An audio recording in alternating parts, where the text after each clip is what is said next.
Can you change your display name without waiting for 7 days on Roblox?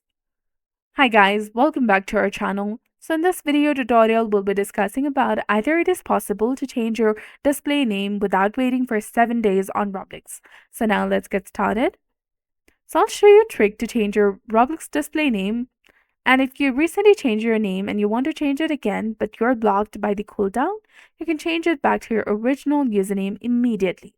Just go to settings in the top right corner after you've logged in with your Roblox account, and then go to settings.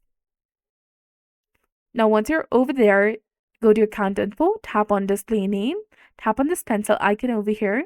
Remember that this only works for reverting to your original username, and you can't use this trick to change to a completely new name if you're within the 7-day cooldown.